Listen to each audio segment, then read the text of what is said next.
Okay, good morning, students. Today, let us begin with our lecture 32, and we'll discuss hash table today. So far we have studied in the previous part representation of graph, traversal of graph, spanning trees, shortest path, and all pair shortest path. And today we are going to start a new unit in which we'll be studying hash table, searching, and sorting. In sorting, we'll begin by general background. Then we'll see this 7 sorting methods. Today we are going to discuss about hash table. We'll introduce what a hash table is. We'll discuss different type of hashing functions, and we'll also discuss properties of a good hashing function. Then we'll discuss what is the concept called as collision and how to resolve it. Okay. So today lecture will be a power pack lecture. So first we'll discuss about hash table, hashing function, and the concept of capacity, load factor, and performance of a hash table. Okay. So we are seeing several data structures that allow us to search an element in an efficient manner. अगर हम लोगों ने कोई data structure में कोई element save किया है, store किया है, तो हमें वो एलिमेंट सर्च करने की टेक्निक हम लोगों ने देखी है. तो हम लोगों ने ये देखा है कि अगर एरे होगा और उसमें एलिमेंट स्टोर किया है, तो it will take order of n time for searching. ये एवरेज केस टाइम लिखे हम लोगों ने. अगर एरे है सॉर्टेड ऑर्डर में और बाइनरी सर्च यूज कर रहे हैं हम लोग, तो हमारा समय कम हो जाता है और वो ऑर्डर ऑफ लॉग एन होता है. अनसॉर्टेड लिंक लिस्ट सॉर्टेड हो या अनसॉर्टेड हो, कोई फर्क नहीं पड़ता है, मगर वो जो लिंक लिस्ट है उसमें एलिमेंट सर्च करने के लिए ऑर्डर ऑफ n टाइम लगता है. अगर बाइनरी सर्च ट्री है हमारी, जिसमें एक पर्टिकुलर ऑर्डर से हम लोग एलिमेंट स्टोर करते हैं, उसका भी ऑर्डर लॉग इन होता है. तो हम इससे कम वाला, यानी हम लोगों ने ये देखा है यहाँ पर सबसे कम टाइम है ऑर्डर ऑफ लॉग इन, और सबसे ज्यादा टाइम हम लोगों ने यहाँ क्या देखा है, तो वो है ऑर्डर ऑफ n. तो इन दोनों टाइम से भी और कम समय में क्या हम सर्च कर सकते हैं? कोई ऐसा डेटा स्ट्रक्चर बना सकते हैं क्या कि जिससे इससे भी कम समय में सर्चिंग हो? So question is, can we reduce the search time lower than order of n या ऑर्डर ऑफ लॉग इन? इस और कम समय में कर सकते हैं क्या? तो yes, we can reduce the average time complexity to search an element lower than order of n या order of log n by making the use of hash table. Hash table का कंसेप्ट अगर हम लोग use करेंगे, तो order of log N से भी कम समय में हम लोग वो एलिमेंट ढूंढ पाएंगे. The average time complexity for searching an element in hash table is order of 1. अगर अच्छा हैश टेबल हो, अच्छा हैशिंग फंक्शन हो, अच्छा हैशिंग टेक्निक यूज किया गया हो, तो हमें average time complexity order of 1 होती है. The concept behind hash table is that we have a collection of key और वैल्यू पेयर. की मतलब जो स्टोर करना है, और वैल्यू मतलब जहां स्टोर करना है. की मतलब जो नंबर स्टोर करना है, और वैल्यू मतलब हैश टेबल में जहां पे स्टोर करना है. तो ये समझ में आ जाएगा बाद में. So these are stored in an array and we can take as much time as we need beforehand to organise this array. तो कभी बहुत सी बार क्या होता है कि हैश की पहले देखी जाती है कि क्या वैल्यू जाने वाली है, और उसके हिसाब से हैश टेबल बनता है, हैशिंग फंक्शन बनता है. फॉर एग्जाम्पल, अगर सी लैंग्वेज आप लेते हो तो आपको मालूम है वहां पे 32 कीवर्ड्स है. तो ये 32 कीवर्ड्स के लिए आप प्रॉपर स्टडी करके एक ऐसा टेबल बना सकते हैं कि सारी कीज अलग अलग जगह पे स्टोर होगी. तो हो सकता है आप 40 साइज का हैश टेबल यूज करें या 32 साइज का हैश टेबल यूज करें, पर कोई की सेम जगह पे नहीं जाएगी. I will come to this topic also again. Okay.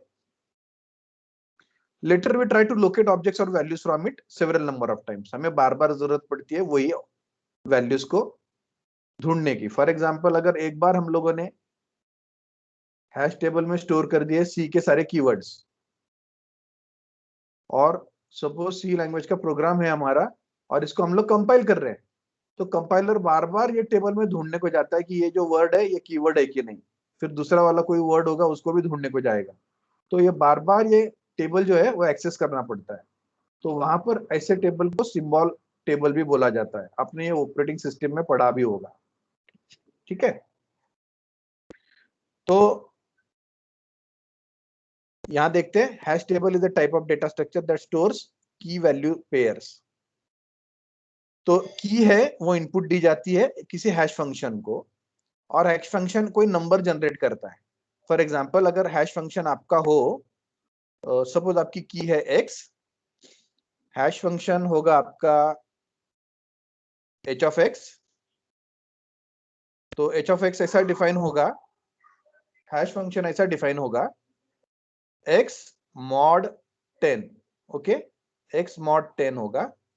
तो अगर आपने x दिया सपोज 100, तो 100 मॉड्यूलो 10 रिमाइंडर क्या आएगा बताओ?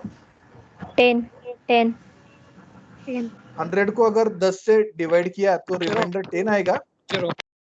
जीरो आएगा ना, जीरो आएगा। ओके, तो ये जो जीरो आएगा मतलब ये की जनरेट हुई, तो यहाँ पर 100 स्टोर होगा। Got it? या फिर x की वैल्यू होगी सपोज 55, तो क्या रिमाइंडर आएगा 10 से डिवाइड किया तो? 5 तो 5 के जगह पे यहाँ पे जाकर 55 स्टोर होगा। हम एक एग्जांपल देखते हैं। तो ये 55 हो गई की, और ये 5 हो गई वैल्यू, राइट? इसलिए इसको की वैल्यू पेयर बोलते हैं। देखते हैं हैश टेबल का example. Insert the following employ IDs in the hash table. Hash table हमारा यहाँ पर एरे है, या 4 डिजिट की आईडीज है, and let the size of the array be 10। Array का साइज 10 है, 0 से स्टार्ट होकर 9 तक।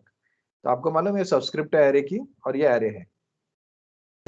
हैशिंग फंक्शन हमारा है h of x is equal to x modulo 10। Modulo मतलब हमें रिमाइंडर कैलकुलेट करना है। ओके, सो 1002 ये जो है ना नंबर्स, इन सब के हम लोग कैलकुलेट करते हैं मॉड्यूलो। आपको मालूम है अगर 10 से डिवाइड किया तो क्या होगा? ये लास्ट वाला डिजिट निकलता है बाहर, करेक्ट? तो यहाँ पर देखो ये 2 निकलेगा, 1002। तो देखो ये 1002 यहाँ पे स्टोर हो गया। तो ये हो गया हमारे की, ये हो गई की, और ये हो गई उसकी वैल्यू। ये 2 वैल्यू है, 1002 ये की है। नेक्स्ट आएगा 1003, तो ये 3 होगी उसकी वैल्यू, और यहाँ पर वो स्टोर हो गया। 1005 अपनी जगह पे, 1114 तो 4 है वैल्यू, तो 4 इस वैल्यू पे 1114 स्टोर हो गया। 7 पे 1077, और 8 पे 1218। Hope you have understood this. बहुत सिंपल है, कुछ कॉम्प्लिकेशन नहीं है इसमें। Okay, next is the capacity of a hash table. Capacity कैसे कहते हैं? कैपेसिटी किसे कहते हैं? The size of the array और hash table is called the capacity of the hash table. ठीक है, अब यहाँ पर जो हमारा एरे है उसका साइज क्या है? ये जो टेबल है उसका साइज क्या है? 10 है। 10 तो हम बोलेंगे कि the capacity of the hash table is 10। So capacity ध्यान में आ गया? Yes sir. तो टोटल एलिमेंट उसमें कितने स्टोर हो सकते हैं ना, ये हो गई कैपेसिटी। ओके, पर अभी कैपेसिटी 10 है, पर करंटली कितने एलिमेंट्स है इस हैश टेबल में? 6। ओके, तो 6 अभी उसमें है, मगर उसका कैपेसिटी 10 है। Now will see the load factor lambda. तो लोड फैक्टर कुछ नाम देना है तो उसको लैम्डा बोला है, load factor of a hash table. So load factor of a hash table is the ratio of number of elements in the hash table to the table size. अब थोड़ी देर पहले आपने बताया था कि कितने एलिमेंट्स पॉपुलेटेड है इस टेबल में। पॉपुलेटेड मतलब भरे कितने गए हैं? तो 6। तो 6 भरे गए हैं divided by the size of the table, तो capacity of the table is 10। So size of the, ये क्या है? कैपेसिटी। ठीक है, capacity. So the load factor lambda for the hash table can be calculated using the above formula. ये formula. Number of elements populated कितने हैं? तो 6. Size और capacity कितने हैं? तो 10. Lambda is equal to 6 divided by 10, 0.6. Okay. और सबसे बड़ी बात यह है कि हमने एरे का साइज या हैश टेबल का साइज ऐसा चूज करना है कि लोड फैक्टर ये हमेशा लेस देन 1 होना चाहिए. ओके. ऐसा कभी नहीं होना चाहिए कि आपको 50 एलिमेंट स्टोर करने के हैं और आपका टेबल का साइज 25 है, तो ये लोड फैक्टर 2 हो जाएगा, तो ये गलत है. Okay. So we have seen the definition of load factor of a hash table. Now see will the relation between the table size, load factor and performance. एक जगह पे the table capacity, that is table size, is usually chosen to be a prime number to spread out the distribution of hash values. तो ये क्यों होता है, ये हमारे सिलेबस के स्कोप के बाहर है, but you can read additional material. Prime number ये क्यों लेते हैं? तो size of the hash table can be से 17, ओके, 23. प्राइम नंबर लेना है आपको. फिर भी हमारे टेबल जो हम डेमोन्स्ट्रेशन पर्पस के लिए लेते हैं तो वो छोटे छोटे होते हैं. Okay. As we add elements to the hash table the load factor grows larger. जैसा पहले टेबल इनका ये होगा एम्प्टी होगा, जैसा टेबल आपका एम्प्टी होगा तो लोड फैक्टर देखो 0 होगा, right. 0 divided by capacity, suppose 10, तो लोड फैक्टर 0 होगा. जैसे जैसे आप उसमें एलिमेंट बढ़ाते जाओगे लोड फैक्टर बढ़ते जाएगा, और जैसा लोड फैक्टर बढ़ता है हैश टेबल स्लो होते जाता है. In such case the solution is to automatically grow, usually double. कभी कभी ये सपोज 0.75% भर गया, सॉरी, या फिर 0.75 लोड फैक्टर आ गया, मतलब 75% भर गया, 75% भर गया. तो अगर ये 75% बढ़ गया तो आपको ये टेबल डिस्कार्ड करके इसके डबल साइज का दूसरा टेबल बनाना होगा. ठीक है. और ये सारे एलिमेंट्स फिर से नए टेबल में हैशिंग कर लेने पड़ेंगे. ये हम लोग देखेंगे, इसको रीहैशिंग बोलते हैं. रीहैशिंग आने वाला है बाद में. As the load factor approaches 0, the number of unused areas in the hash table increases. तो जैसा ये 0 से 1 होता है हमारा, तो या तो इधर अप्रोच करेगा. हम लोगों ने बोला कि जैसे इधर अप्रोच होता है तो हैश टेबल स्लो होता है, पर ये 0 की तरफ अप्रोच होगा मतलब एक एक एलिमेंट कम होगा. इससे सर्चिंग बहुत इजी होगी ऐसा नहीं होगा, पर उससे रिजल्ट जो है it is will be the wastage of memory. तो अननेसेसरी बहुत बड़े टेबल बनाने में भी कोई मतलब नहीं है. Okay. So these are the 4 points based on the capacity and load factor of performance of the hash table. Now will see the types of hashing function and what is the property of a good hashing function.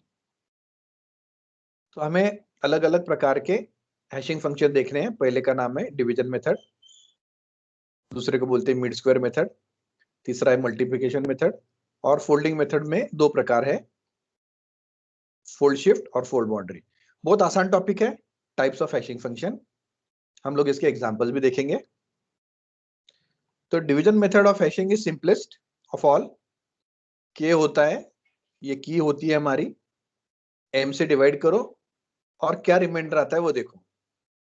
So if के is 56, ये 56 है, M is 10, मतलब 10 से divide करना है, तो H of के जो फंक्शन है हमारा वो कैसा लिखा जाएगा? H of 56 is equal to 56 modulo 10. तो आपको मालूम है ये रिमाइंडर मतलब ये लास्ट डिजिट अगर 10 से डिवाइड करते हैं तो ये 6 आ गई वैल्यू, तो 6 लोकेशन पे हमारा 56 या नंबर स्टोर हो जाएगा. So have you understood division method? Yes, sir. Integer Yes, sir. k is divided by m and remainder is used as the hash value. Okay. Next method is mid square method. Mid square method. The mid square method involves squaring the values of the key. अगर हमारे पास में की दिया है 4147, तो उसका squaring करना है. तो बहुत बड़ा स्क्वायर है उसका 17197609, ये बड़ा स्क्वायर है. And then extract the middle r digits. अब हमने क्या किया है, आर का वैल्यू 2 लिया है यहाँ पर, 2, आर इज इक्वल टू 2। तो मिडल वाले 2 डिजिट्स, यहाँ से 3 छोड़ दो, यहाँ से 3 छोड़ दो, ये बीच वाले 2 लो। मतलब की लेनी है आपको, उसका स्क्वायर करना है और मिडल वाले कोई भी 2 एलिमेंट्स ले लो, वैल्यू बन जाएगी, हैश वैल्यू। दूसरा एग्जांपल ऐसे लेते हैं कि के अगर है 3750, तो यहाँ से 3 छोड़ दो, यहाँ से 3 छोड़ दो, आ गया 62, तो 62 होगी। 2103 है, उसका स्क्वायर ये होता है। अब यहाँ पे परफेक्टली 3 दोनों बाजू से नहीं छोड़ सकते हम लोग, तो हम लोग ये राइट बायस कर दिया, राइट से 3 छोड़ दिए, लेफ्ट से 2 छोड़ दिए, और ये जो बीच वाले 2 थे वो हम लोगों ने सिलेक्ट किए। आप यहाँ साइड से भी 3 छोड़ सकते हो, फिर ये साइड से 2 छोड़ने पड़ेंगे। तो ये हमको वैल्यूज निकाल के देगा 00 से 99 तक, अगर 2 डिजिट लेते हैं तो। इसका मतलब 100 साइज का जो टेबल है और r इक्वल टू 2, तो वो उसको कैटर करेगा। मिड स्क्वायर मेथड ध्यान में आ गई होगी आपकी, ठीक है ना? Yes, sir. अगर हमारे टेबल की साइज 1000 है तो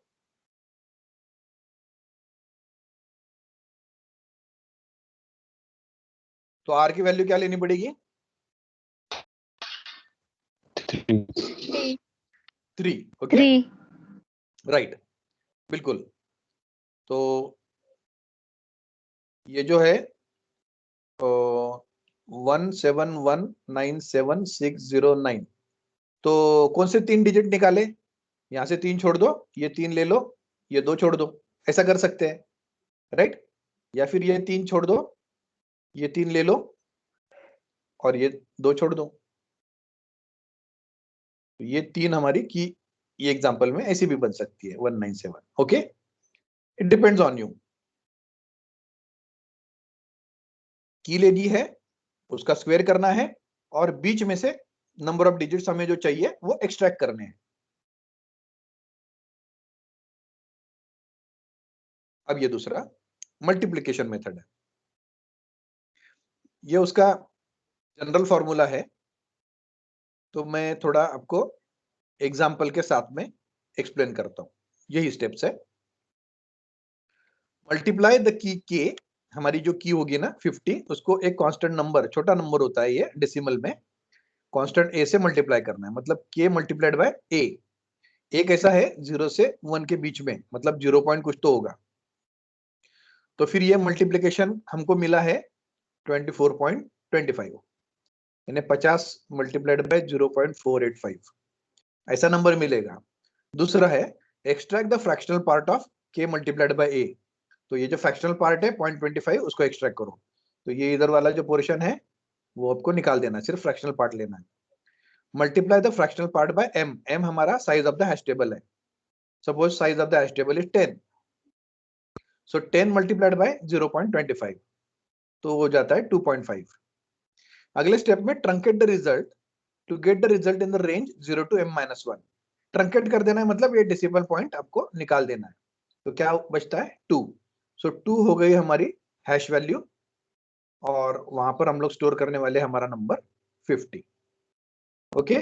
तो इस तरीके से हम लोग हैश वैल्यू कैलकुलेट कर सकते हैं गिवन अ की 50, कोई भी की दी हो तो। इसको मैथमेटिकली लिखा है के ए मॉड 1, तो ये जो है ना ये 24 निकल जाएगा। तो ये देखो 24.75 मॉड 1 25, ये 0.25 आएगा, और उसको मल्टीप्लाइड बाय 10 करना है। सो ये आंसर आएगा 2.5, और उसका फ्लोर लेना है। फ्लोर मतलब ये डिस्कार्ड कर देना है 2। Hope this multiplication method is clear. Yes, sir. Elementary Yes, sir. Mathematics है इसमें, और ये जनरल स्टेटमेंट्स किया है यहाँ पर। ये स्टेप्स दिए हैं वही है, और ये मैथमेटिकली लिखा है, ओके। आप करके देखो इसे। अगला मेथड है फोल्ड शिफ्ट। फोल्ड शिफ्ट में यानी फोल्डिंग है, फोल्डिंग में 2 प्रकार है, एक है फोल्ड शिफ्ट और दूसरा है फोल्ड बाउंड्री। तो हम लोग देखेंगे पहले fold shift. In this method, the given key is partitioned into number of parts. अगर की दी गई हो आपको 19764321 ऐसा, बहुत बड़ी की है, इसके पार्ट्स करो। अब पार्ट की साइज अगर 2 है, पार्ट्स करना है तो 2 साइज है, तो यहाँ से देखो ये यहाँ से एक, जैसे कागज फोल्ड करते हैं ना, तो यहाँ पे देखो सेम फोल्ड बनाए हम लोगों ने, तो 19 हो गया, 76 हो गया, ये हो गया। तो इसको बोल सकते हैं हम लोग, ये K1 बनाया, ये K2 बनाया, ये K3 बनाया, K4 बनाया। 2-2 साइज का है। आप 3-3 साइज का भी कर सकते हैं। किसी का माइक शुरू है, प्लीज बंद कर दीजिए उसे।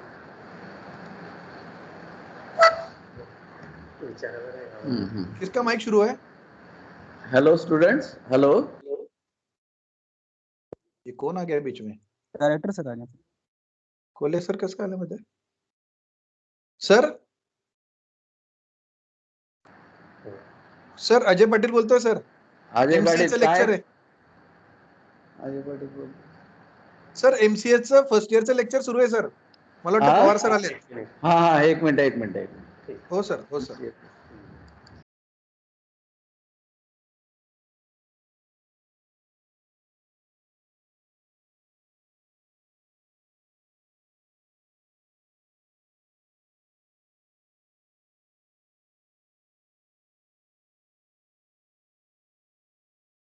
सॉरी स्टूडेंट्स, गलती से सर यहाँ आकर उनका लेक्चर यहाँ शुरू हो गया था. Can you hear me and can you see the slide? Yes sir. Yes, sir. Yes, sir. Yes, sir. Okay.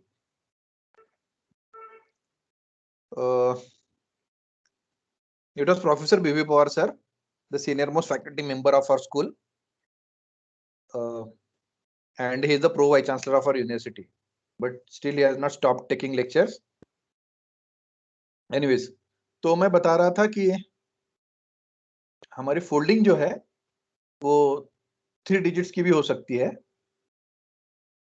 तो 19764321, तो 3-3 का अगर ब्रेक किया ना, तो ये पहला पार्ट होगा, ये दूसरा पार्ट होगा. तीसरे में सिर्फ 2 कीज रहेगी, तो हम लोग इसको K1 बोलेंगे, इसको K2 बोलेंगे, इसको K3 बोलेंगे. ठीक है ना? पार्ट कैसे करना है समझ में आ गया? की को पार्टीशन कैसे करना है ध्यान में आ गया क्या आपके? Yes, sir. Yes, sir. Okay. So in this method, the given key is partitioned into number of parts K1, K2, K3, Kr. ठीक है? R तक, मतलब बहुत बड़ी संख्या हो सकती है R. These parts have same number of digits as the required hash address except possibly for the last part. सब में same number of digits होंगे, जैसे यहाँ पर 3 है, यहाँ पर 3 है, पर लास्ट पार्ट में कम हो सकते हैं. ओके, तो मैं लिख देता हूं, last part can have less digits. Okay, then the parts are added together. फिर ये parts है ना, ये 19, तो ये शिफ्ट मतलब इनको सिर्फ यहाँ शिफ्ट करना है, तो 19 को यहाँ शिफ्ट करना है मतलब 76, 43 यहाँ शिफ्ट करना है 43, 21 शिफ्ट करना है 21, और इसका टोटल कर लेना है आपको. ओके, तो ये देखो यहाँ पर 2103 के 2 पार्ट बने, एक हो गया 21 और एक हो गया 03. 7148 का बने 7148, और ये इनके 2-2 के 3 पार्ट बने, 1 2 3 4 और 5. अब इनका टोटल कर दो, 21 + 03, 3 + 1 is 4, ये हो गया 24, ये हो गया हमारी की. तो पार्ट जो है ना K1, K2, K3 तीनों का टोटल कर देना है. यहां पर ये देखो आप, 7 + 4 8, 8 + 1 is 9, और 7 + 4 is 11, पर हमको की वैल्यू 2 का ही चाहिए, तो ये कैरी जो है इग्नोर कर दो, ये 2 डिजिट्स है 19, तो 19 हमारा हैश वैल्यू हो गया. सिमिलरली 12 + 34 + 5, 12 + 34 + 5, 5 और 4 9, 10 11, सो ये 3 और 1 4 1 5, 51 becomes the value. Hope you have understood fold shift. Sir ये फोल्डिंग क्यों कर रहे हैं? कुछ नहीं, एक टेक्निक है. हमें 2 डिजिट का नया की बनाना है, तो हम लोग क्या करते हैं, वो जो एग्जिस्टिंग की है उसमें 2-2 हिस्से करके उसको टोटल कर रहे हैं, बस कुछ नहीं. जैसे हम लोग डिवीजन करते थे, तो उसकी जगह पे दूसरा मैथमेटिकल ऑपरेशन है. नंबर में से 2 नंबर एक्सट्रैक्ट करने हैं, बस, दूसरा कुछ भी नहीं. सर के सेपरेट सेपरेट एरे है ना? के मतलब के सेपरेट एरे आहे ना, मीन्स टेबल मध्ये 2103 असं. ये वैल्यू है, ये जो है ना हैश में ये की है, नंबर है, ये एम्प्लॉय आईडी हो सकता है किसी का, 7148 ये एम्प्लॉय आईडी हो सकता है। Okay sir. ठीक है, ये एरे की सबस्क्रिप्ट हो सकती है 24, 19, 51, आगे ध्यान में। Yes sir, yes sir. तो यहां पर भी वैल्यूज कहां तक जनरेट होगी, 00 से लेकर 99 तक। ओके, दूसरा ओके सर। दूसरा यही मेथड है, पर उसको बोलते हैं हम लोग फोल्ड बाउंड्री। तो आपने देखा होगा ना, कागज है हमारे पास में, ये पेपर है सपोज, तो जब हम लोग ये पेपर को फोल्ड करते हैं और ये वाला हिस्सा इसके ऊपर अगर लेके जाएंगे तो यहाँ का डेटा उल्टा आएगा ना इसके ऊपर, राइट? ऐसा पेज है सपोज, और यहाँ पर 1 2 3 4 लिखा है मैंने, और अगर मैं यहाँ से फोल्ड करता हूं और ये वाला हिस्सा मैं इसके ऊपर फोल्ड कर देता हूं, यहाँ से ये बाउंड्री बनाई है मैंने, तो ये कैसा बनेगा, ये 1 2 ऐसा आएगा, और ये 4 इंपोज होगा यहाँ पर, और ये 3 इंपोज होगा 2 के ऊपर, बराबर है ना? Yes sir. तो इसको फोल्ड वर्ड है, फोल्ड बाउंड्री बोलते हैं। तो इसमें क्या होता है कि हम लोग पीछे जैसे पार्ट्स बनाए थे वैसे ही पार्ट बनाने हैं। ये 21 का 03, 21 और 03 दो दो के पार्ट बनाए। आप अगर की लंबी है तो 3 3 का भी पार्ट बना सकते हो। 3 3 का पार्ट अगर बनाए तो आपका हैश टेबल की वैल्यू 000 से लेकर 999 तक आएगी। ओके, तो 21 और 03 लिया, तो ये जो इवन है ये ऑड है 1 और ये है इवन। इवन को रिवर्स कर देना है, ये देखो ये 03 का 30 हो गया, 48 था उसका 84 हो गया, 5 का रिवर्स 5 ही रहा। सॉरी, ये 5 नहीं, 5 का नहीं, आई एम सॉरी, किसका करना पड़ेगा? 34 34 ये 34 का। इवन नंबर है ना, 34 का उल्टा 43 होगा। तो अगर एक लंबी की है 1 2 3 4 5 6 7 8 9 1 ऐसा है, तो ये 12, ये 34, ये 56, ये 78 और ये 91। तो कैसे लिखूंगा मैं इसको? 12, अगला नंबर क्या रहेगा? 43, अगला क्या रहेगा? 6 5 नहीं, 8 एक सीधा एक उल्टा, एक सीधा एक उल्टा, अब क्या आएगा? 87. और ये 91। 91 ये जो इवन है ना, ये इवन नंबर उसको उल्टा करना है, ठीक है? और ऑड नंबर सीधे ही रहेंगे, और फिर से उनका टोटल ले लेना है, अगर कैरी आया तो इग्नोर कर देना है, कोई बड़ी बात नहीं है इसमें, ठीक है ना? ये देखो, ये 21 + 30 51 हुआ, 71 + 84 155 हो गया, तो कैरी इग्नोर कर दो, 55 मिल गया।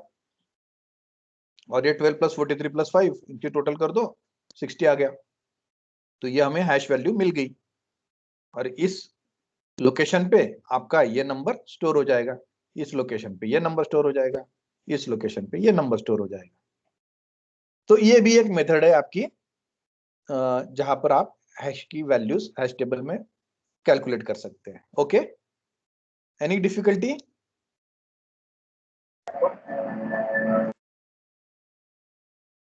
No sir. ओके, सर हाँ, सर अगर आउटपुट में 2 की जगह अगर 5 डिजिट आता है तो,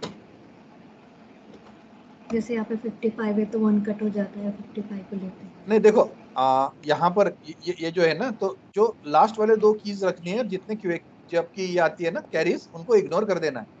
मतलब अगर बहुत सारे नंबर्स है ऐसे, हाँ, तो उसका टोटल अगर आ रहा है 3 2 2 4, ठीक है, और हमें 2 ही कीज में इंटरेस्ट है, तो ये लास्ट वाले 2 ले लो, ये बाकी के हटा दो। Okay, any other queries? So let us now discuss what are the properties of a good hashing function. So पहली प्रॉपर्टी है, the hash function should always return a number for a given object. आपको data कैसा भी दिया गया हो, alpha numeric ये वैसा डाटा होगा या ऐसा डेटा होगा या ऐसा डेटा होगा, तो उसने ऑलवेज एक नंबर ही रिटर्न करना चाहिए। सो हैश फंक्शन ने ऑलवेज एक नंबर रिटर्न करना चाहिए, डेटा कैसा भी हो। Second, irrespective of the object type, it should return a number. वही चीज है, ऑब्जेक्ट टाइप कैसा भी हो उसने नंबर ही रिटर्न करना चाहिए. पहली बात, ऑब्जेक्ट कैसा भी हो सकता है, और दूसरा उसने नंबर ही रिटर्न करना चाहिए. पहला पॉइंट क्लियर हो गया?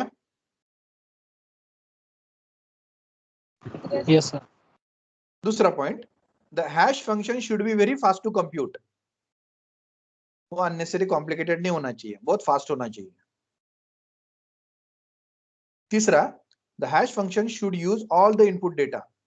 तो उसने ये जो इनपुट डेटा दिया है, सपोज ये टेलीफोन नंबर है, ये हमारा मोबाइल नंबर है, तो इसने ये सब डिजिट्स का इस्तेमाल करना चाहिए, सब डेटा का इस्तेमाल करना चाहिए, ना कि उसने सिर्फ इतना एक्सट्रैक्ट कर लिया 94239 और इसके ऊपर कुछ कैलकुलेशन किया. ऐसा नहीं करना चाहिए. पूरा का पूरा इनपुट डेटा जो नंबर ऑफ डिजिट्स है 10 के 10 पूरे इस्तेमाल करने चाहिए. Suppose the hash function uses the first 3 characters of a key to generate the hash value, so such function does not use all the input data. तो suppose हम लोग C लैंग्वेज float लेते हैं, float कीवर्ड है और ये सिर्फ ये 3 कैरेक्टर यूज कर रहा है. So this is problematic.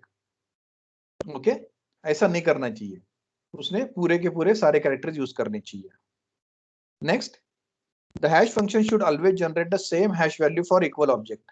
अगर किसी एप्लीकेशन में हमने लोगों ने बोला कि जलगांव जे कैपिटल बाकी सब छोटे और पूरा जलगांव कैपिटल लेटर्स में, अगर ये इक्वल ऑब्जेक्ट्स है, अगर इन दोनों को बोला गया है कि ये इक्वल ऑब्जेक्ट्स है, तो इसकी हैश वैल्यू और इसकी हैश वैल्यू सेम ही आनी चाहिए. ठीक है, अगर ये दो ऑब्जेक्ट्स इक्वल है तो इनकी हैश वैल्यू सेम आनी चाहिए. अगर ये दो हैश वैल्यू सॉरी दो ऑब्जेक्ट्स इक्वल नहीं है तो फिर उनके अलग अलग वैल्यूज आनी चाहिए. तो दिस शुड बी इक्वल. अगर ये इक्वल है तो ये दोनों इक्वल है तो इनकी हैश वैल्यू भी इक्वली आनी चाहिए. Okay, next, the hash function should generate different hash values for similar string. कभी कभी कैट और टैक इनको सिमिलर स्ट्रिंग बोलते हैं. They are similar string made of the same characters but they are not equal. CAT और TAC ये equal नहीं है, तो इन दोनों की हैश वैल्यूज जो है वो डिफरेंट होनी चाहिए. दूसरा, hash table uniformly distribute the data across the entire possible hash values. अगर कोई टेबल है आपके पास में, ये हैश टेबल है और कुछ वैल्यूज आपको दी गई है, ऐसी वैल्यूज है, तो हैश टेबल ने ये पूरा टेबल में ये वैल्यूज डिस्ट्रीब्यूट कर देनी चाहिए. ऐसा नहीं कि सिर्फ इधर वाला पार्ट भरेगा और यहीं पे भरते रहेगा, इधर वो कुछ भरेगा ही नहीं, ऐसा नहीं होना चाहिए.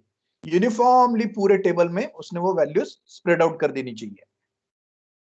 फॉर एग्जांपल, अगर हैश टेबल की साइज आपकी 20 है, हैश टेबल की साइज 20 है और एक h of x is equal to x mod 10 अगर आपने डिफाइन किया है फंक्शन और हैश टेबल का साइज 20 है, तो क्या होगा? कुछ सोच सकते हो आप? कुछ बता सकते हैं इसमें क्या होगा? सोच के बताओ.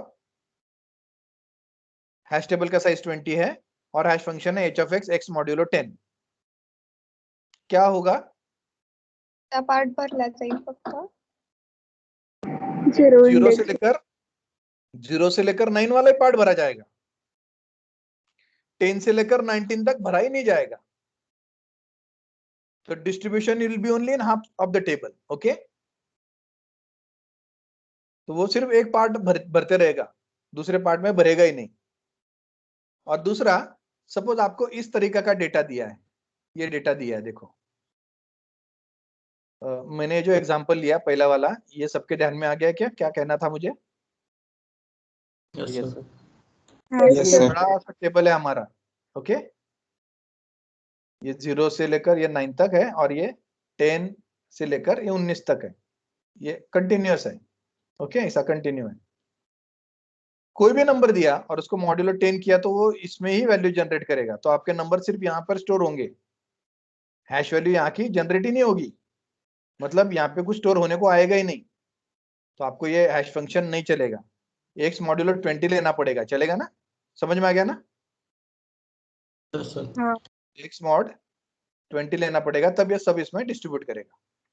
अब अगर हमारी कीज का नेचर ऐसा है 429, 349, 229, 669, 119, टेबल की साइज 10 है और हैश फंक्शन है k mod 10, इससे क्या होगा बताओ?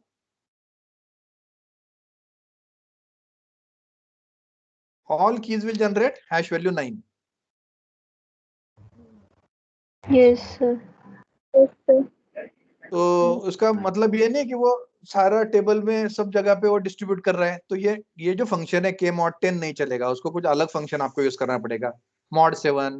पर mod 7 अगर किया तो ये 10 साइज का नहीं होगा, तो वैल्यूज वो जनरेट करेगा 0 to 6 ओनली, 7 8 9 10 नहीं होगा, भरेगा। तो फिर आप हो सके तो फोल्डिंग मेथड यूज करके देखो, मल्टीप्लिकेशन मेथड यूज करके देखो, मिड स्क्वायर यूज करके देखो, और बीच वाला एक डिजिट आपको वैल्यू करके यूज करना पड़ेगा। ओके, आप मुझे एक अच्छी वाली मेथड बताओ ये डेटा के लिए कि हैश फंक्शन कैसा रहेगा कि ये 10 लोकेशंस में कहीं उसके कोलिजन ना हो, यानी दो कीज एक ही हैश वैल्यू जनरेट नहीं करनी चाहिए इन पांचों वैल्यूज के लिए। ये this will be as a homework to you, मुझे वो फंक्शन आप बताना है। Okay, number of collision should be less while placing the data into the hash table. It should minimize duplication of output values. Collisions कम होने चाहिए। अब collision क्या है वो भी हम लोग देखते हैं अगले स्लाइड में। The hash value is fully determined by the data being hashed. A hash function must always generate the same hash value for a given input value. तो अगर आपका नंबर 100 है तो उसको चाहे आप 10 बार हैशिंग फंक्शन अप्लाई करो, उसने वही हैश वैल्यू देनी चाहिए। And hash function should be a function of the data to be hashed, should not depend on external variable parameters such as pseudo random numbers and generator or the time of the day. Hashing function ऐसा होना चाहिए कि उसने एक ही value generate करनी चाहिए उसी की के लिए, उस की के लिए अलग अलग values at different point of time नहीं देना चाहिए, इसलिए उसने कोई एक्सटर्नल वेरिएबल कंसीडर नहीं करना चाहिए। Okay, so let us begin with what is collision and how to resolve it. So पहले देखते हैं हम लोग कि कोलिजन क्या है। So when a hash function generate the same hash value for different keys, a collision is said to occur. Consider ये keys consider करो, 120, 123 एक ये वाली keys है और मॉड्यूलो 10 ये हमारा फंक्शन है।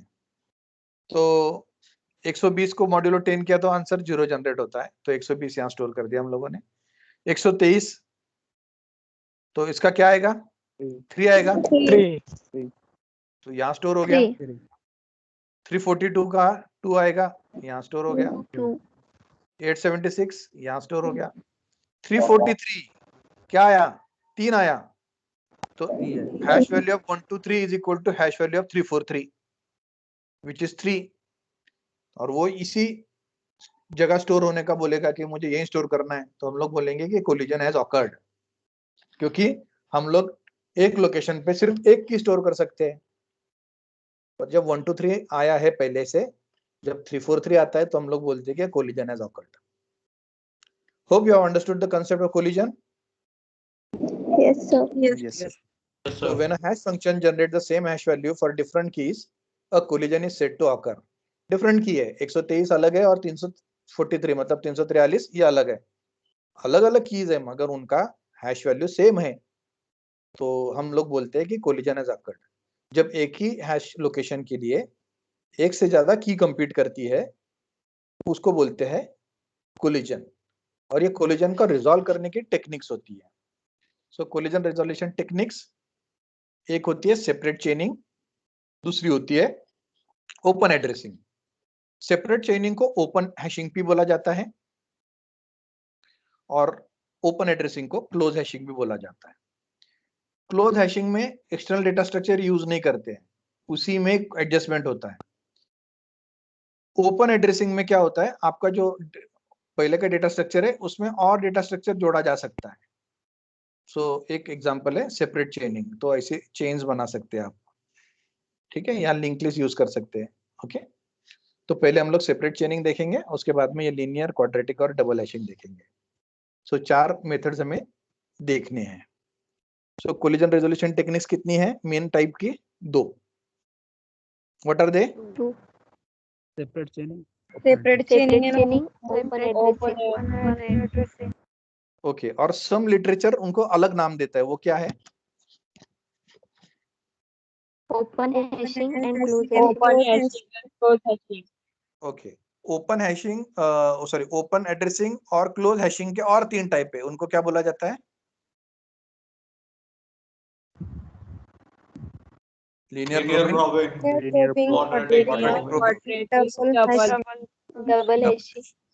ओके। तो आज हमें ये 4 टेक्निक्स देखनी है। पहली बहुत आसान है, separate chaining is a technique used to handle collision. In this technique link list are associated with each bucket. तो ये जो एरे है ना, तो इसको हम लोग बकेट बोलेंगे। ये बकेट है, ये 0 नंबर का बकेट, ये 1 नंबर का बकेट, और ये 0 नंबर के बकेट से ये लिंक लिस्ट एसोसिएटेड है। ये एक दूसरी लिंक लिस्ट है। हर बकेट को अपनी एक लिंक लिस्ट होगी। समझो ये डेटा है हमारा 49, 36 वगैरह, और ये मॉड्यूलो 10 ऑपरेशन है। जानबूझकर मैंने इजी ऑपरेशन लिया है। यहाँ पर 49 कहाँ स्टोर होगा? ये लिंक लिस्ट के पहले नोड में। फिर 36 यहाँ स्टोर होगा, फिर 25 यहाँ स्टोर होगा, फिर 16 एक नया नोड बनेगा और उसमें स्टोर होगा, 9 एक नया नोड बनेगा, यहाँ स्टोर होगा, 64 ये यहाँ पर, 0 यहाँ पर, 1 यहाँ पर, 4 यहाँ पर, 81 लिखा नहीं है क्या मैंने? तो 81 ये 1 के पहले आता है, तो यहाँ पर 81 लिख दो, ठीक है। तो ये 81 पहले आया, बाद में ये 1 आया, ठीक है। ये उसके सीक्वेंस में आता है। Any queries? सेपरेट चेनिंग समझ में आ गया? Yes, sir. यस तो अगर आपको बाद में कोई नोट ढूंढना है, सपोज 1 ये इस हैश टेबल में है कि नहीं, तो 1 मॉड्यूलो 10 करो, आंसर 1 आएगा। 1 मतलब यहाँ आओ, यहाँ से पहले नोड का एड्रेस लो, 81 से कंपेयर करो, नहीं है, फिर अगले नोड को जाओ, 1 मिल गया। अब 51 सर्च करना है तो 51 मॉड्यूलो 10 करो, आंसर 1 आएगा। क्या करना है? माइक बंद करो Divyani.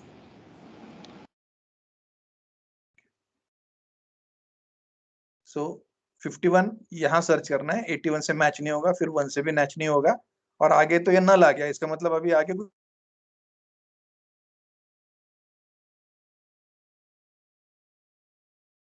Is this clear? yes sir. Yes, sir. Okay, Yes, very sir. Good. So separate chaining के एडवांटेजेस और डिसएडवांटेजेस क्या होते हैं? Separate chaining is used when we normally do not know in advance the total number of keys और records. Preferably ये बहुत ज्यादा use होता है, क्योंकि अगर हमें पता नहीं है पहले से, तो हम लोग ये टेक्निक यूज करते हैं। एडवांटेजेस क्या होता है? Use whenever memory space is limited and it is easy to implement. Disadvantages, keys are distributed in uneven manner.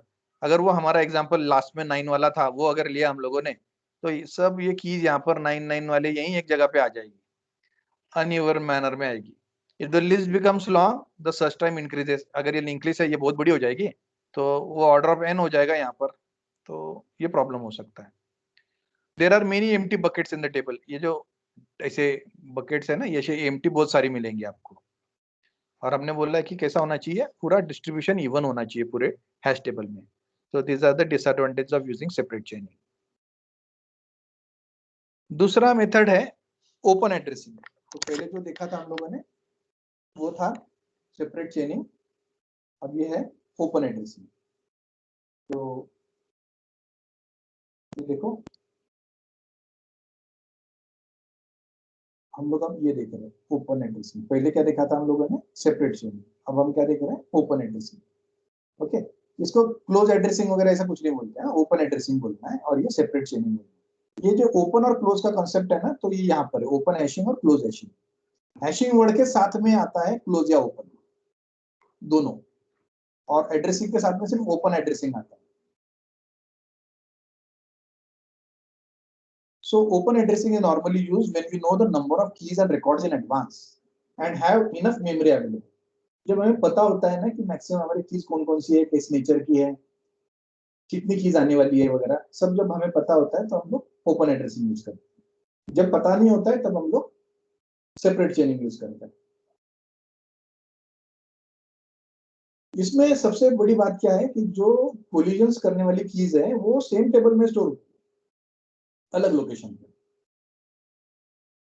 यहाँ का एक रूल है कि टेबल साइज जो होती है it should be at least 2 times that number of the keys to be inserted. तो थोड़ा बड़ा टेबल ले लेना है। मतलब अगर हमें 100 कीज इंसर्ट करनी है तो 200 साइज का टेबल हमें डिफाइन कर लेना पड़ेगा। ओके, सो इसमें जब कोलिजन नहीं होता है तो सिर्फ एच ऑफ के यूज होता है, और कोलिजन अगर होता है ना तो एच ऑफ के और उसके साथ में कोई नया एक फंक्शन होता है F of I. H of के साथ में और एक फंक्शन होता है अगर कोलिजन हुआ तो। जब तक कोलिजन नहीं होता है अकेला एच ऑफ के होगा, और कोलिजन अगर होता है तो एच ऑफ के की वैल्यू के साथ में एफ ऑफ आई की वैल्यू जोड़ दी जाती है। आई 1 2 3 इस तरीके से होगा। अब एफ ऑफ आई कैसा डिफाइन करना है वो बताया नहीं है, मगर एफ ऑफ आई होगा और आई की वैल्यू 1 2 3 ऐसी होगी। देखते हैं ये दोनों फॉर्मूलाज का मतलब कैसा। ओपन एड्रेसिंग इंसर्ट क्या होता है? If collision probe the next slot, if the slot is empty store the key, else if it is occupied continue the probe to the find the next empty slot। तो ये लगभग जो होता है ये लीनियर प्रोबिंग में ऐसा ही होता है, लीनियर प्रोबिंग में ऐसा ही होता है जैसा यहाँ लिखा है। सर्च में if a match is found it is a successful search, if position is empty then it is unsuccessful search, if the position is occupied and there is no match continue the probing। ये थोड़ा difficult वाला part है इस method का। Disadvantage क्या है? Special flag is needed to distinguish the deleted key from empty position, और उसके डिसएडवांटेज होता है primary clustering due to collisions. I will repeat this once again but with the help of example. तो ये जो हम लोग ओपन एड्रेसिंग देख रहे थे, लीनियर प्रूविंग वाला डिस्कस कर रहे थे सर, ये जो था, ये जो डिस्कशन था ये लीनियर प्रूविंग के बारे में था, लीनियर प्रूविंग। ओके, तो चलो एग्जांपल समझ में आ गया तो पूरी थियरी भी समझ में आ जाएगी। Everybody is able to see this slide? Yes, sir. Yes, sir sir. Everybody be with me. आप मेरे साथ में रहो। Yes, sir. Yes, sir. Yes, sir. Yes, sir. Okay. In linear Yes, probing, sir. F is a, okay. In linear probing, f is a linear function. ये additional function है। ये हम लोगों का h of k है ना, ये already हमें पता है, ये फंक्शन यूज करने वाले हम लोग, पर इस फंक्शन के साथ में और एक फंक्शन हम लोग यूज करने वाले हैं, और हमारा डेफिनेशन है f of i is equal to i, और i की वैल्यू क्या रहेगी? i will go from 1 2 3 dot dot dot इस तरीके से बढ़ेगा। ओके, तो समझने की कोशिश करो। Linear probing attempts to find an empty cell in case of collision. तो और हर बार ये जो i की वैल्यू है ये f of i में की ये एक एक से बढ़ेगी। Consider the following data and hash function. Table के साइज 10 है। 89, चलो h of k 89 का आंसर बताओ क्या आएगा? 9. 9. 9. तो ये देखो ये 9, तो 9 नंबर के लोकेशन पे 89 चला गया। करेक्ट? Yes. दूसरा है 18, दूसरा है 18 कहाँ जाएगा? 8. 8 नंबर 8 नंबर पे। ये देखो ये 8 है ना, तो ये 18 बराबर गया वहां, तो ये 18 भी हो गया। अब 49 बताओ। 9. 9. 49 मॉड्यूलो 10 9 आता है आंसर, पर सेल इज ऑलरेडी ऑक्युपाइड। ये 89 जो है यहाँ पर ऑलरेडी 89 है कि नहीं? यस 49 ने यहाँ जाना चाहिए, मगर ये लोकेशन ऑलरेडी एलोकेटेड है। इसीलिए हम लोग क्या करते हैं, f of 1, ये जो है ना i की वैल्यू पहले f of 1 यूज करके देखते हैं। ये 1 f of 1 क्या आएगा? 1. 1. 1 आएगा। f of 2 2 आएगा, f of 3 3 आएगा। तो f of 1 इज अटेम्प्टेड। तो ये लोकेशन के बाद में एक लोकेशन आगे जाओ, तो इसके बाद में तो कुछ नहीं है, रैप करके यहाँ चले जाओ। 89 का अगला 1 लोकेशन कौन सा होगा? ये होगा ना 1. 0 तो ये एम्प्टी है 0. 0 वाला, राइट? ये एम्प्टी है, वहां स्टोर कर दो 49 को, हो गया स्टोर 49। अब नेक्स्ट एलिमेंट है 58। कहाँ जाना चाहिए 58? 8. यहाँ जाना चाहिए, 8. यहाँ पर ये ऑक्यूपाइड है। फिर f of 1 is equal to 1 आएगा 1, उसके बाद में का वन लोकेशन क्या हुआ, एम्प्टी है क्या, नहीं, Yes, sir. No. तो एफ ऑफ वन नहीं चलेगा, फिर एफ ऑफ टू करके देखो, एफ ऑफ टू मतलब नहीं. क्या, यहाँ से दो दो गिनो, एक दो, वो भी एम्प्टी नहीं है, empty, फिर एफ ऑफ थ्री करके देखो, तीन आंसर आएगा, एक दो तीन, एम्प्टी है ना, Yes, sir. yes, स्टोर कर दो। ये yes sir, स्टेप्स मैंने यहाँ लिखे, ओके, ये स्टेप मैंने यहाँ लिखे। प्लेन हिंदी में बोले ना तो बहु उसके आगे धीरे धीरे जाओ और जहाँ पे पहला एम्प्टी मिलेगा ना वहां डेटा स्टोर कर दो, खत्म, समझ में आ गया ना।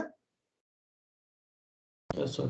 अब ये नेक्स्ट एलिमेंट है 9, तो यहाँ मैप होगा 9, तो प्लेन हिंदी वाला कंसेप्ट, yes, 49 नहीं स्टोर कर सकते, 58 नहीं स्टोर कर सकते, 9 यहाँ स्टोर कर दो, करेक्ट। ये देखो आ गया यहाँ पर 9, करेक्ट। yes sir,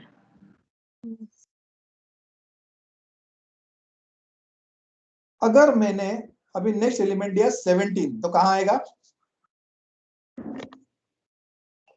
7 के टेबल में, 7 के टेबल स्टेप में आ गया 17, अरे 7 ओके। रितेश आला करे, हो सर, घेतला कॉम्प्युटर लॅपटॉप, हो घेतलं। Good good. तो अगर अब आ गया 27, कहाँ स्टोर करोगे बोलो, एक फास्ट आंसर चाहिए मेरे को। 4 च्या खाली 4 27 से 4 के 3 क्योंकि क्या होगा, ये यहाँ होगा, आप एफ ऑफ वन करोगे यहाँ आएगा, नहीं भरा हुआ है, एफ ऑफ टू करोगे यहाँ आएगा, एफ ऑफ थ्री यहाँ आएगा, एफ ऑफ फोर यहाँ आएगा, एफ ऑफ फाइव यहाँ आएगा, एफ ऑफ सिक्स में एम्प्टी लोकेशन मिलेगा, राइट, वहां स्टोर कर देगा। So I think you have understood linear probing. yes Yes, sir. इसका सीधा आंसर क्या है कि जब तक आपको सीक्वेंस में एम्प्टी लोकेशन नहीं मिलता है ना, भरते जाओ भरते जाओ भरते जाओ। आणि सर जेव्हा पूर्ण 10 इंडेक्स भरून जाईल त्यानंतर नहीं एक्चुअली क्या होता, प्लीज पे अटेंशन, जब ये 50% भरता है ना ये टेबल, ओके, तो हम लोग ऐसे ही कर देते, टेबल डबल कर देते।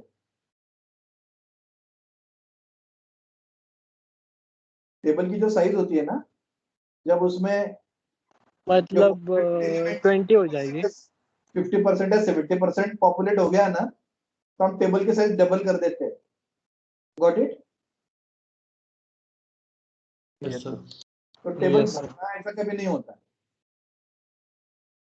मगर आप अगर एग्जांपल्स के लिए देख रहे हो यहाँ पर, एग्जांपल्स के लिए अगर आप देख रहे हो यहाँ पर, तो हम लोग भरवा सकते हैं कोई टेबल 10 का 10 पूरा वैल्यू, पर 11th वैल्यू नहीं जा पाएगी उसमें, तो वो रीहैशिंग करना ही पड़ता है, ओके। आइडियली जब आप इसको इम्प्लीमेंट करते हो तब रीहैशिंग हो जाता है, नया टेबल बनता है, वो भी टॉपिक है हमारा आगे, वो देखेंगे, ओके। तो ये लीनियर प्रोबिंग के प्रॉब्लम्स है। Linear probing is subject to primary clustering phenomenon. Elements tend to cluster around table location that they originally hash to. यहाँ पर जो हुआ ना, ये क्लस्टरिंग ही हो रहा था, सारी वैल्यूज एक उसी जगह पे, ये देखो यहाँ पर क्लस्टर हो रही थी, यानी जहाँ पे जिसका लोकेशन नहीं वहां पे भी वो डेटा स्टोर हो रहा है, तो ये क्लस्टर हो रहा है यहाँ पर। क्लस्टर मतलब ग्रुप ऑफ वैल्यूज। मैं और एक एग्जांपल लेकर आपको क्लियर करूंगा व्हाट इज अ क्लस्टर।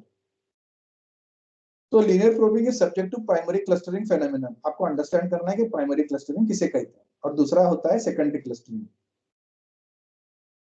तो सेकेंडरी क्लस्टरिंग में आपको क्वाड्रेटिक प्रोबिंग में बताऊंगा। Element tend to cluster around table location that they originally hash to, और primary clusters can combine to form large clusters. This leads to long probe sequence and hence deterioration in hash table efficiency. एक example देते हैं कि अगर ये hash table है और हमारा x mod 10 वाला फंक्शन है, तो अज्यूम करो कि टेबल लीनियर प्रोबिंग यूज करता है, तो ये 10 का आएगा, यहाँ आएगा, 20 का आएगा, कोलिजन हो गया, लीनियर प्रोबिंग है, अगला लोकेशन भर देंगे। 33 आया, यहाँ भर देंगे। 3 11 आया, यहाँ आना चाहिए, सेकंड ऑक्यूपाइड है, 11 यहाँ कर दो। 22 आया तो यहाँ आना चाहिए, मगर ऑक्यूपाइड है, अगला ऑक्यूपाइड है, ये यहाँ आ गया। ये जो डेटा एक जगह पे आ रहा है ना ऐसा, ये क्लस्टरिंग हो रहा है, वैल्यूज उसके आसपास में क्लस्टर होते जा रहे हैं, क्लस्टरिंग होते जा रहा है। ओके, और दूसरा क्या हो सकता है कि अगर नंबर आ गया 27 तो यहाँ जाएगा, आ गया 87 यहाँ आ जाएगा। और अगर यहाँ और दो प्रॉब्लम्स हो गए, यहाँ पर आ गया 30 तो यहाँ से यहाँ यहाँ यहाँ ढूंढते ढूंढते यहाँ आ गया। ये एक क्लस्टर बना है और ये एक क्लस्टर बना है, ये C1 क्लस्टर है, C2 क्लस्टर है। और उसके बाद में अगर 40 आ गया तो ये 40, देखो ये दोनों क्लस्टर अब मिक्स हो गए और एक बड़ा क्लस्टर बन गया, C1 प्लस C2 बन के C3 एक नया क्लस्टर बन गया, बड़ा वाला क्लस्टर। तो ये क्लस्टरिंग का प्रॉब्लम क्या होता है मैं बताता हूँ आपको, कि अगर आपको ढूंढना है कि इस टेबल में 40 है कि नहीं, 40 है कि नहीं ये ढूंढना है आपको, तो यहां से आप शुरू करेंगे। तो यहाँ 40 नहीं है, इसका मतलब अगला लोकेशन चेक करेगा वो, ये तो भरा हुआ है, तो उसको ये पूरा ऐसा चेक करते करते जब तक ये पूरा क्लस्टर खत्म नहीं होगा, या खत्म हो रहा है, यहाँ तक वो उसको आना है। पर यहाँ पर हम लोगों को 30 मिल जाएगा, तो हम बोलेंगे कि इट इज प्रेजेंट। अगली बार अगर 50 दिया है तो हम लोग यहाँ से फिर 0 जनरेट होगा, 50 यहाँ ढूंढेंगे, नहीं है, आगे जाएंगे जाएंगे जाएंगे जाएंगे जाएंगे ढूंढते ढूंढते ढूंढते यहाँ तक आएंगे। और जब एम्प्टी मिलेगा, इसके आगे लोकेशंस भी हो गए मगर एम्प्टी मिला, तो आगे आगे नहीं गई होगी वैल्यू, क्योंकि नेक्स्ट एम्प्टी लोकेशन ढूंढता है ना हम लोग। तो 50 यहाँ पे नहीं मिला यहाँ तक, तो वो बोल देगा कि एब्सेंट है। पर ये इतना चेक करना पड़ता है, ये सब कारण होता है प्राइमरी क्लस्टरिंग के कारण। प्राइमरी क्लस्टरिंग में क्या होता है, मैं एक लाइन में बताता हूँ। Elements tend to cluster around table location that they originally hash to। तो यहाँ पर ये वैल्यू 0 है, तो ये मैं ऐसा 0 लिखता हूँ। तो जब ये 20 आता है तो ये 0 के पास में ही वो कलेक्ट होता है, देखो ये 20 यहाँ कलेक्ट हो गया। अब ये 11 आया, यहाँ आना चाहिए था मगर वहां पे नहीं, पर वो दूसरी जगह पे क्लस्टर हो रहा है, जहां आना चाहिए उसके बाजू में कहीं तो भी वो वैल्यू नेक्स्ट आ जाती है। ठीक है, फिर ये 33 अपनी जगह पे, पर ये 22 यहाँ आना चाहिए, पर उसके नजदीक में यहाँ पर आया है। तो एक जगह पे वो दूसरी दूर जगह फेंका नहीं जाता है, उसी के नजदीक नजदीक नजदीक में गर्दी करते हैं, क्लस्टर बनता है। ठीक है, क्लस्टर का मतलब कैसा है कि मधुमक्खी जैसी होती है ना, एक जगह पे वो क्लस्टर हो जाती है, सब एक जगह पे कलेक्ट हो जाती है। तो यहाँ पर सारी वैल्यूज एक ही जगह पे टेंड होती है आने के लिए, और फिर ऐसे छोटे छोटे और क्लस्टर्स हो गए, बीच में और भर गए तो बड़े बड़े क्लस्टर्स होना शुरू हो जाता है, और इससे फिर सर्चिंग में दिक्कत आती है। प्राइमरी क्लस्टरिंग समझ में आ गया? Yes sir. Yes sir. Yes sir. Okay, अब दूसरा मेथड है open address Yes, sir. Quadratic probing. Okay,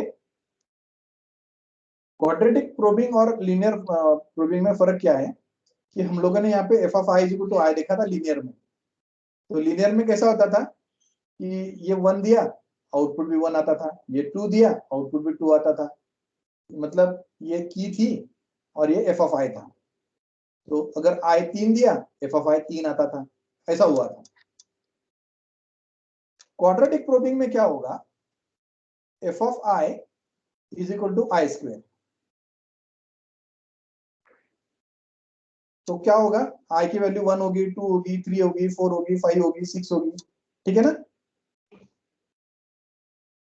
तो आई 1 हुआ तो इसका मतलब क्या होगा, F of I 1 1, sir. Right, और आई अगर 2 है तो 4 4, 4, 3 का 9 16 9, 25 25, 36 तो पहले क्या था, जब हम लोगों ने ये एफ ऑफ आई यूज किया था, तो पहले लोकेशन को जाते थे, फिर दूसरे को जाते थे, फिर तीसरे को जाते थे, फिर चौथे को जाते थे। अब क्या करना पड़ेगा, कोलिजन हुआ कि पहले को जाओ, यानी नेक्स्ट लोकेशन देखो, अगर वहां पे भी कोलिजन हो गया फिर चौथे लोकेशन पे जाओ, वहां पे भी कोलिजन हो गया फिर 9 नंबर के लोकेशन पे जाओ। बस इतना फर्क है। देखते हैं, एग्जाम्पल से देखते हैं। So in quadratic probing F of I equal to I square. तो हम लोग पहले क्या करते थे, k+1, k+2, k+3 ऐसा करते थे। अब k+1, k+4, k+9 ऐसा देखेंगे। लेट अस सी। सो अब थोड़ा सा मैंने कॉम्प्लिकेट कर दिया उसको। हैशिंग फंक्शन k mod 7 है, k mod 7 है। तो k mod 7 तो मैंने आपको आसान करने के लिए 76 mod 7, 6 है, 5 है, 6 है, ये 5 है और ये 6 है। तो हर एक की के मॉड वैल्यूज कैलकुलेट कर दिए।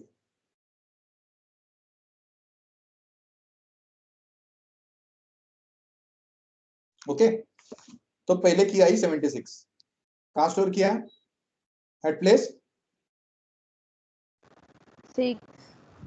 तो एक ही प्रोब में काम हो गया। दूसरी वैल्यू आई 40, लोकेशन एम्प्टी था, 5 नंबर कैलकुलेट हुआ है, स्टोर कर दिया। अब अगला क्या है देखो, 6 और वहां पे तो ऑलरेडी 76 स्टोर्ड है, कोलिजन हो गया ना। Yes. तो एफ ऑफ आई, आप आई की वैल्यू 1 ले लो इनिशियली, तो आई स्क्वायर आएगा 1 आएगा ना। Yes. पहला लोकेशन, उसके बाद में यानी 6 के बाद में का पहला लोकेशन स्टोर कर दो, 0. 48 स्टोर हो गया। अगली वैल्यू आई है 5, 5 का बताओ क्या है, 5. 5। Already 5. एफ ऑफ आई फिर से 1 से स्टार्ट करो, एफ ऑफ 1 इज 1, 1 नंबर का लोकेशन जाओ, उसके बाद में क्या है,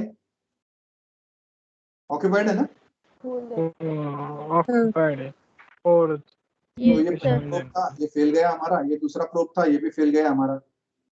फिर एफ ऑफ 2 करो, 4 2. 4। तो यहाँ से फिर से ये है हमारा, ये मतलब ये 5 है, यहाँ से फिर से स्टार्ट करो, 1 2 3 4, ये देखो बराबर। तो उसके बाद में 4 लोकेशन, 1 2 3 4 आ गया यहाँ पर। अगला नंबर है 55, 55 मतलब कहां पर, डिवाइड बाय मॉड्यूलो 7, 6 नंबर पे यहाँ पर। तो वो तो बड़ा है, कोलिजन हो गया। फिर से आई स्क्वायर करो पहले, मतलब 1 करो, 76 के बाद में का 1 लोकेशन भरा हुआ है, ऑक्युपाइड। ऑक्यूपाइड है। फिर 2 स्क्वायर करो, 2 स्क्वायर क्या आएगा 4, यहाँ से फिर से कैलकुलेट, यहाँ से फिर से 4 है, 1 2 3 4, तो ये 4 आ गया यहाँ पर। तो यहाँ पर जगह थी इसलिए यहाँ पर 50 का स्टोर हो गया। ठीक है, अब ये सक्सेस होता है कि नहीं मुझे मालूम नहीं, मगर हम लोग करके देखते हैं। तो ऐसा नंबर कि जिसका आंसर 6 आए, और 4 5 6 7 8 9 10 11 12 13 14 16 1 2 3 4 5 6 7 8 9, ओके चल जाएगा। तो हमें नंबर लेना पड़ेगा 7 7 14, तो ये हो गया है 42 62 लेते हैं, 62 मॉड्यूलो 7 क्या आएगा, 6. 6 आएगा ना। 6. Yes. 7 का टेबल बोलो, 7 and 8 60 56 7 6 बराबर है ना रिमाइंडर। यस। हाँ. तो बोलो अब ये 62 कहाँ आना चाहिए, 6 के 76 की जगह पे आना चाहिए ना, यस सर। और कोलिजन है वहां पे, आता I raised to 4 1 तो ये नहीं चलेगा। फिर आई स्क्वायर इक्वल टू 1, 1 वाला लोकेशन ये भी नहीं चलेगा। फिर 4 मतलब 1 2 3 4, ये भी नहीं चलेगा। फिर 3 स्क्वायर इज इक्वल टू 9। यहां से इसके आगे से गिनना शुरू करो, 1 2 3 4 5 6 7 8 9, जगह एम्प्टी है। 62। Yes. Got it? Yes, sir. Okay, तो this was open addressing using quadratic probing. इसके ड्रॉबैक्स क्या है? सेकेंडरी क्लस्टरिंग करवाता है। Quadratic probing is better than linear probing because it eliminates primary clustering. वो जो पास में डेटा स्टोर करता था ना ऐसा लगातार, यहाँ वो लगातार नहीं स्टोर करता है, गैप छोड़ते छोड़ते स्टोर करता है, राइट?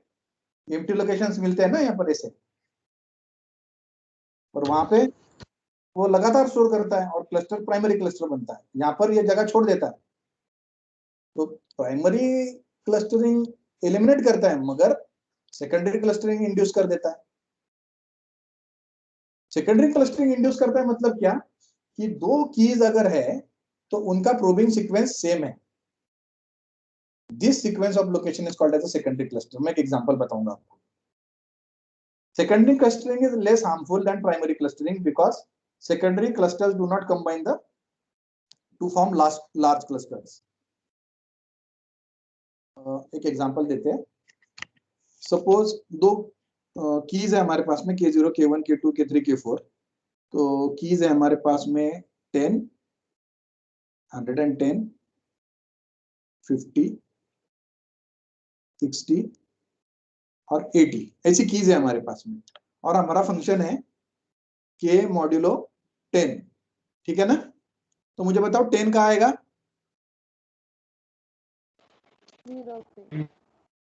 0 पोजीशन। तो ये K0 यहाँ आ गया, K0। अब ये 110 कहाँ आएगा? 0 मींस 1 पे आएगा। तो ये यहाँ कोलिजन हो गया, यहाँ आ जाएगा 110, मतलब ये K1।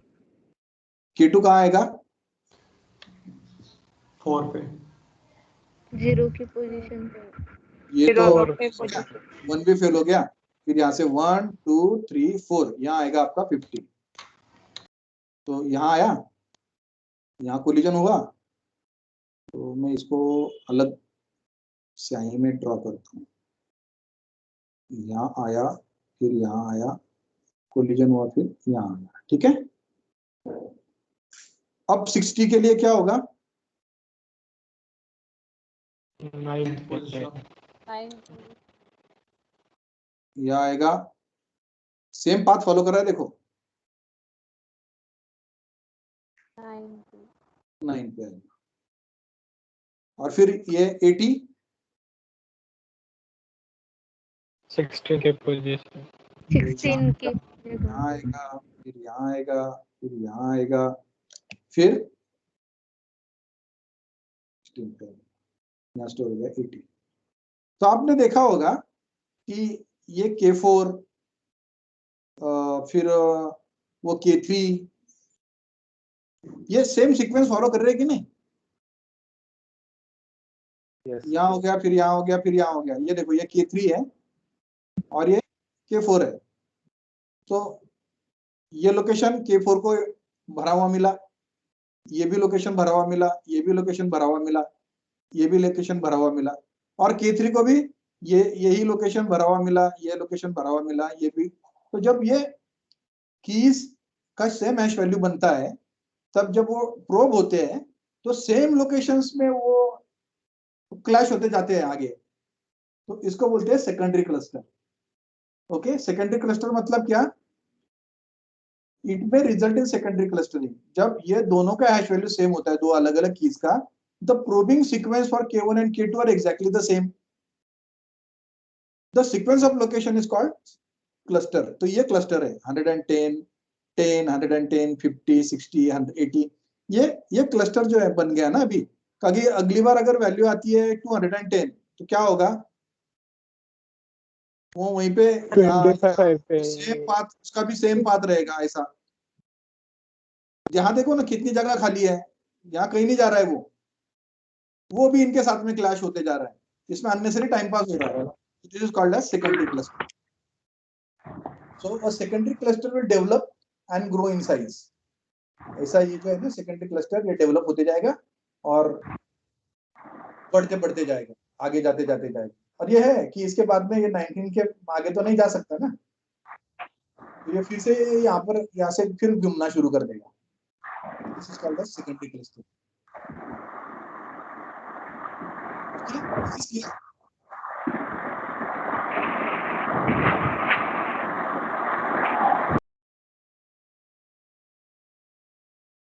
Now, the next method of open addressing is to use double hashing to eliminate the problem of secondary clustering. देखो प्राइमरी क्लस्टरिंग हो रहा था, तो वो प्रॉब्लम दूर करने के लिए हम लोगों ने क्या किया,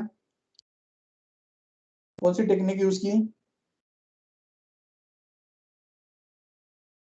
प्राइमरी क्लस्टरिंग को हटाने के लिए, ये लीनियर प्रोबिंग में प्राइमरी क्लस्टरिंग हो रही थी, उसको हटाने के लिए हम लोगों ने यूज किया क्वाड्रेटिक प्रोबिंग। और क्वाड्रेटिक प्रोबिंग में नया प्रॉब्लम क्रिएट किया, वो कौन सा था? Secondary clustering. अब इसको सेकेंडरी क्लस्टरिंग को हटाने के लिए क्या यूज करना पड़ेगा? Double hashing. So to eliminate secondary clustering, synonyms मतलब सिमिलर की जो आ रही है, हैश वैल्यूज आ रही है, उसके लिए डिफरेंट प्रोब सीक्वेंस जनरेट होनी चाहिए। वही प्रोब सीक्वेंस अगर बनते जा रहा था तो प्रॉब्लम हो रहा है, उसको सेकेंडरी क्लस्टरिंग बोलते हैं हम लोग, सेम प्रोब सीक्वेंस अगर है तो। So double hashing achieve this by using two hash function that would depend on the hash key. तो पहला हैश फंक्शन होगा और दूसरा एक हैश फंक्शन होगा। ये दूसरा हैश फंक्शन अलग अलग कीज के लिए अलग अलग बिहेव करेगा। Let us see how. सो यहाँ पर भी दो फंक्शन यूज करेंगे, पहला वाला ये दूसरा वाला। ये हमारा रेगुलर है और ये प्रोबिंग के लिए। दूसरा फंक्शन जो है ना, ये इस सिंटैक्स का हो सकता है, r माइनस के मॉड r, और r ये है प्राइम नंबर होगा जो टेबल साइज से छोटा होगा। लेट अस सी, एग्जांपल से ज्यादा क्लियर हो जाएगा सर। डेटा है हमारे पास में 89, 18, 49, 58, 69। These examples are taken from the book Mark Allen Weiss.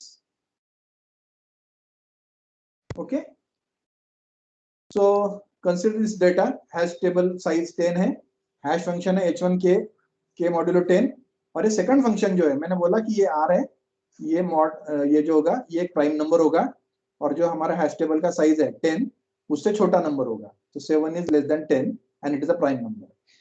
तो 7 माइनस के हमारी की, मॉड ये प्राइम नंबर। ओके, तो अगर कोलिजन नहीं होता है तो ये यूज करना, कोलिजन अगर हो गया तो ये भी यूज करना। सो पहले नंबर आ गया 89, 89 मॉड्यूलो 10 क्या आएगा आंसर? 9 स्टोर हो गया। ओके, अगला नंबर है 18, क्या आंसर आएगा? 8। तो यहाँ पर 18 आ गया, कोई प्रॉब्लम नहीं यहाँ तक। नेक्स्ट आया 49, बोलो क्या हो सकता है? 9। यहाँ कोलिजन हो गया ना, ये 49 के लिए यहाँ कोलिजन हो गया। yes, तो फिर कोलिजन अगर हुआ तो सेकंड फंक्शन यूज करना है। तो क्या होगा? 7 माइनस के क्या है हमारा? 49 मॉड 7। 49 मॉड 7 क्या आएगा आंसर? 7 7 जा 49, राइट? 7 7 जा 49, 0। तो 7 0 आंसर क्या आएगा?